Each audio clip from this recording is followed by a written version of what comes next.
Okay, so the next thing we're going to do in the eye retouching is we're going to create the moon, which is the highlight that is opposite the catch light in the eye.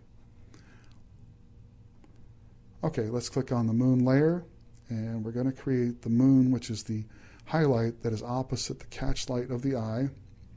And I have actually created all of these nice little moon brushes for you to use. Now, if you've ever taken a class with Faye Circus, she's the master at retouching eyes.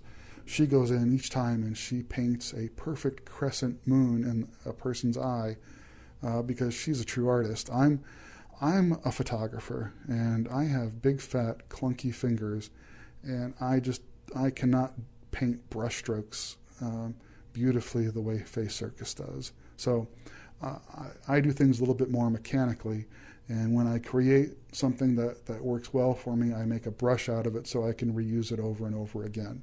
So I've got my moon layer right here, and I'm clicking on the pixel part of the moon layer. Go over here and pick my brush tool, and I want my moon to be white, so I make sure my foreground color is set to white, which it is.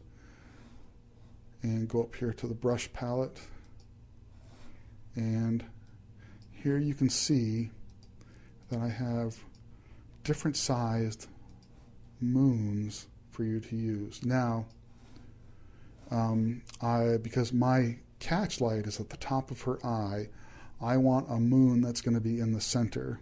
So let's go down here and actually let's pick DC's Eye Retouch Moon 20 pixel center.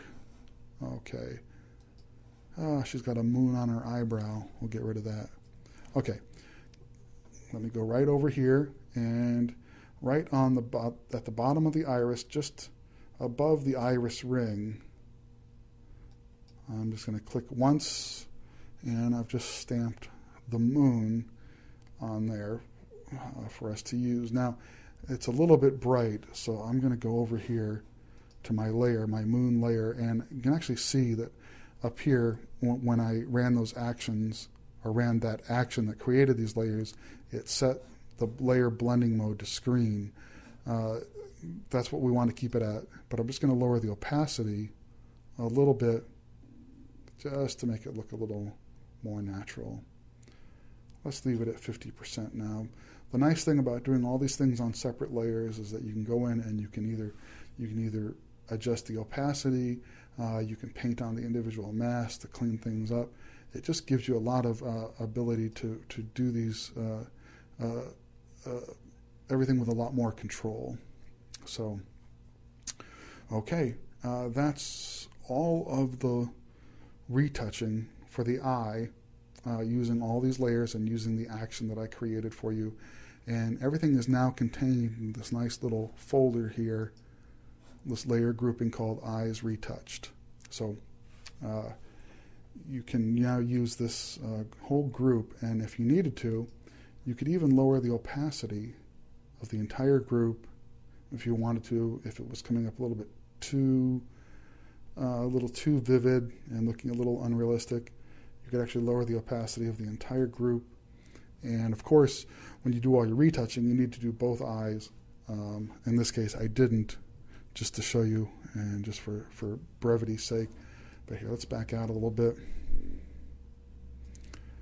And here, I can click that group off and on. So I just did the one eye, but that's everything where it's all retouched. And again, like I said, I could either adjust the opacity, or if I saw something I didn't want and wanted to eliminate completely, I could use the mask here and paint on it. So that's it for eye retouching. Thanks for sticking with me through all those lessons, and I hope you got something out of it. Hey, thanks. Let's move on to something else.